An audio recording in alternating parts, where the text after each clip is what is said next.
بسم اللہ الرحمن الرحیم۔ السلام علیکم ورحمۃ اللہ وبرکاتہ۔ محترم ناظرین کرام، سورۃ الکوثر میں جو عددی معجزے ہیں میں آپ کے سامنے وہ پیش کرنے جا رہا ہوں۔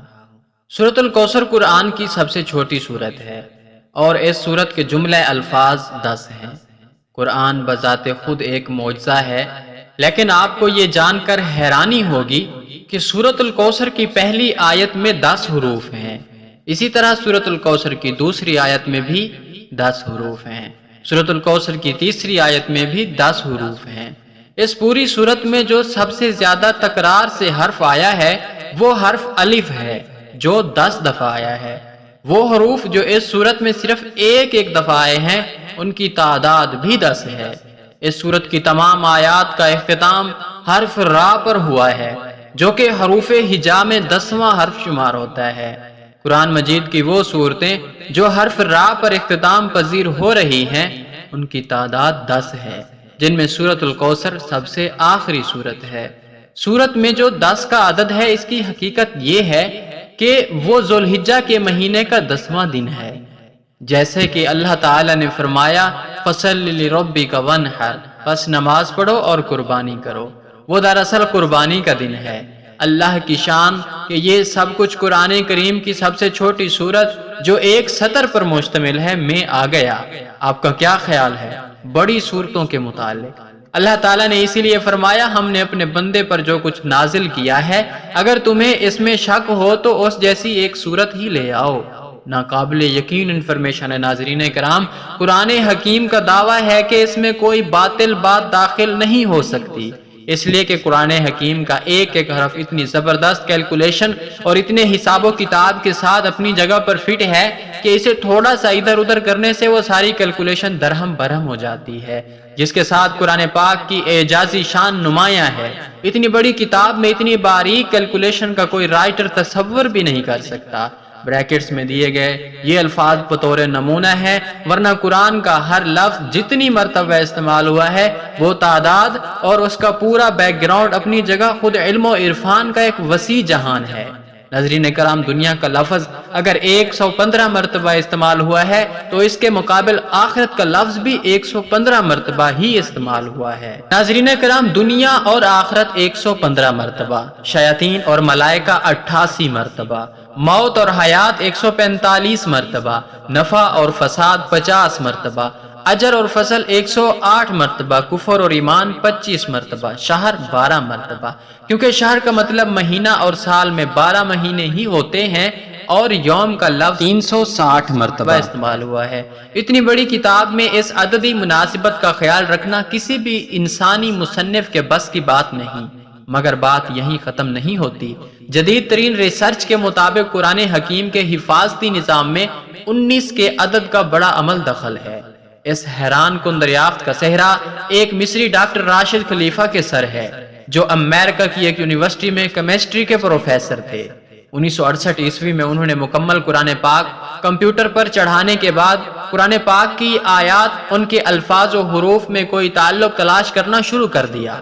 رفتہ رفتہ اور لوگ بھی اس ریسرچ میں شامل ہوتے گئے، حتیٰ کہ 1972 عیسوی میں ایک باقاعدہ اسکول بن گیا۔ ریسرچ کا کام جو ہی آگے بڑھا، ان لوگوں پر قدم قدم پر حیرتوں کے پہاڑ ٹوٹ پڑے۔ قرآن حکیم کے الفاظ و حروف میں انہیں ایک ایسی حسابی ترتیب نظر آئی جس کے مکمل ادراک کے لیے اس وقت تک کے بنے ہوئے کمپیوٹر ناکافی تھے۔ کلام اللہ میں 19 کا ہنسا صرف سورہ مدثر میں آیا ہے، جہاں اللہ تعالیٰ نے فرمایا ہے دوزخ پر ہم نے 19 محافظ فرشتوں کو مقرر کر رکھا ہے۔ اس میں کیا حکمت ہے یہ تو رب ہی جانے، لیکن اتنا اندازہ ضرور ہو جاتا ہے کہ 19 کے عدد کا تعلق اللہ کے کسی حفاظتی انتظام سے ہے۔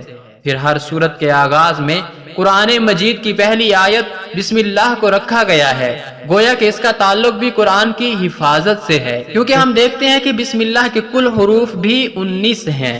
پھر یہ دیکھ کر مزید حیرت میں اضافہ ہوتا ہے کہ بسم اللہ میں ترتیب کے ساتھ 4 الفاظ استعمال ہوئے ہیں، اور ان کے بارے میں ریسرچ کی تو ثابت ہوا کہ اسم پورے قرآن میں 19 مرتبہ استعمال ہوا ہے۔ لفظ الرحمن 57 مرتبہ استعمال ہوا ہے، جو کہ 3 × 19 کا حاصل ہے۔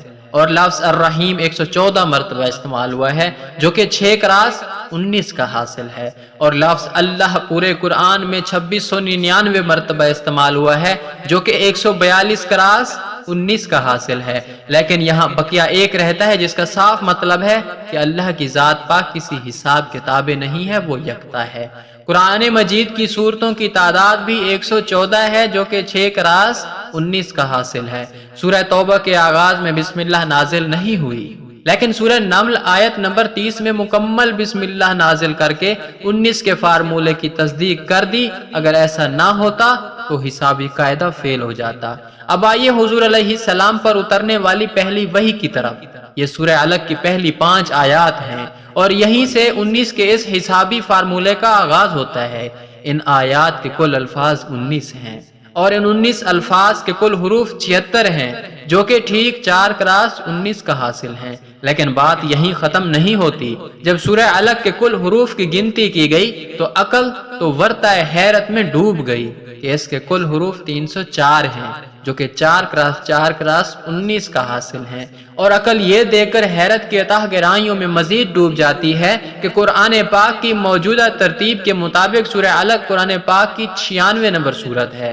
اب اگر قرآن کی آخری سورۃ الناس کی طرف سے گنتی کریں تو اخیر کی طرف سے سورہ علق کا نمبر 19 بنتا ہے، اور اگر قرآن کی ابتدا سے دیکھیں تو اس 96 نمبر سورت سے پہلے 95 سورتیں ہیں جو ٹھیک 5 کراس 19 کا حاصل ضرب ہیں، جس سے یہ بھی ثابت ہو جاتا ہے کہ سورتوں کے آگے پیچھے کی ترتیب بھی انسانی نہیں بلکہ اللہ تعالیٰ کے حسابی نظام کا ہی ایک حصہ ہے۔ قرآن پاک کی سب سے آخر میں نازل ہونے والی سورت سورہ نصر ہے۔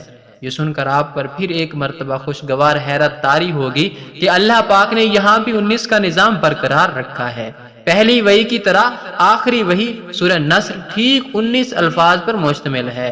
یوں کلام اللہ کی پہلی اور آخری سورت ایک ہی حسابی قاعدہ سے نازل ہوئی۔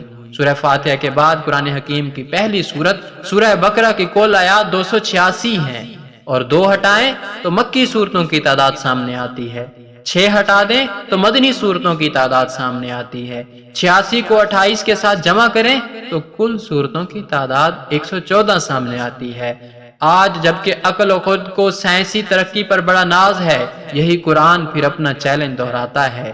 حساب دان، سائنسدان، ہر خاص و عام، مومن کافر سبھی سوچنے پر مجبور ہیں کہ آج بھی کسی کتاب میں ایسا حسابی نظام ڈالنا انسانی بساط سے باہر ہے۔ طاقتور کمپیوٹرز کی مدد سے بھی اس جیسے حسابی نظام کے مطابق ہر طرح کی غلطیوں سے پاک کسی کتاب کی تشکیل ناممکن ہوگی، لیکن 1400 سال پہلے تو اس کا تصور ہی محال ہے۔ لہٰذا کوئی بھی صحیح العقل آدمی اس بات کا انکار نہیں کر سکتا کہ قرآن کریم کا حسابی نظام اللہ کا ایسا شاہکار معجزہ ہے کہ جس کا جواب قیامت تک کبھی بھی نہیں ہو سکتا۔ اور قرآن میں اللہ تعالیٰ ایک جگہ فرماتے ہیں کہ پوچھ لو گنتی کرنے والوں سے، القرآن کی روز تلاوت کیا کریں۔ اللہ ہم سب کو قرآن پاک پڑھنے سمجھنے کی توفیق عطا فرمائے اور ہمارے دلوں میں ایمان کو سلامت رکھے اور اللہ کے احکام پر عمل کرنے کی توفیق عطا فرمائے۔ اللہ تعالیٰ مجھے اور آپ کو حوض کوثر سے ایسا مبارک پانی پلائے جس کے بعد ہمیں کبھی پیاس نہ لگے، آمین آمین۔ اتنی قیمتی انفارمیشن صدقہ جاریہ سمجھ کر سب تک پہنچائیں۔ شکریہ، والسلام۔